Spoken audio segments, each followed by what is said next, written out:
খুঁটিনাটি রান্নাবাটি কুকিং চ্যানেলে আপনাদের সকলকেই স্বাগত জানাই। আজকে বানিয়ে নেব মশলা ভেন্ডি বা মশলা ভেন্ডি। চলুন তাহলে চটজলদি রান্নাটা করে নিই।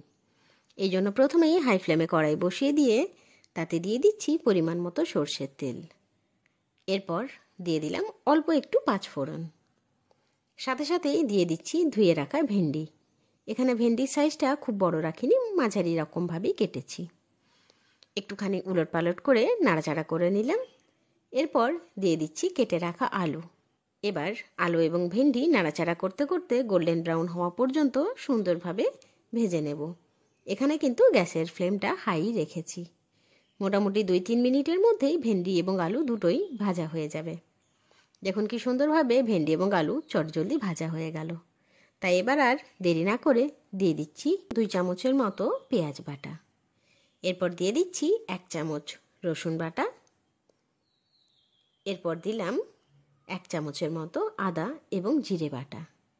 এবার সমস্ত বাটা মশলাগুলো একটু নাড়াচাড়া করে সুন্দরভাবে ভেন্ডি এবং আলুর সঙ্গে কষিয়ে নিচ্ছি।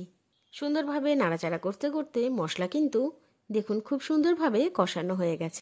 তবে সম্পূর্ণ কষানো কিন্তু এখনও হয়নি। রান্না করতে করতেই বাকি মশলাটা কিন্তু বেশ ভালোভাবে কষানো হয়ে যাবে। তাই এবার দিয়ে দেব এক এক করে গুঁড়ো মশলা। দিয়ে দিচ্ছি পরিমাণ মতো হলুদের গুঁড়ো এবং স্বাদ মতো লবণ।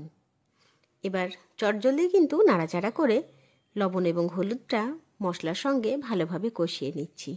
এরপর দিয়ে দিলাম একটুখানি সাম্বার মশলা। সাম্বার মশলা দেওয়ার কারণ ভেন্ডির মধ্যে একটা কেমন যেন স্মেল লাগে। অবশ্যই এটা কিন্তু একান্তই আমার মতামত, তাই সেই স্মেলটা যাতে নাকে না লাগে তাই আর কি এখানে সাম্বার মশলা দিয়ে রান্না করছি। তাই এবার সাম্বার মশলা দেওয়ার পর সুন্দরভাবে নাড়াচাড়া করে কষিয়ে নিচ্ছি।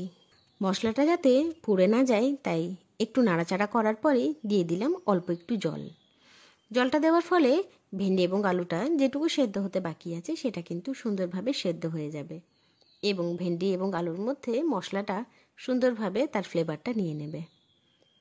এরপর অ্যাড করে দিচ্ছি ঝালের জন্য একটু কাশ্মীরি গুঁড়ো লঙ্কা এবং একটু তিখা লাল। বাস রান্না কমপ্লিট। নাড়াচাড়া করে গ্যাসের ফ্লেম অফ করে দিলেই দেখুন কি সুন্দর চটজলদি কিন্তু মশলা ভেন্ডিটা তৈরি হয়ে গেল এবং এর স্বাদ কিন্তু দুর্দান্ত।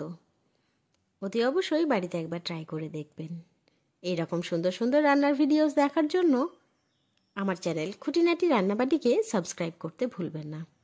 অবশ্যই লাইক, শেয়ার এবং কমেন্ট করে জানাবেন আমার দেওয়া সমস্ত ভিডিওস আপনাদের কেমন লাগছে।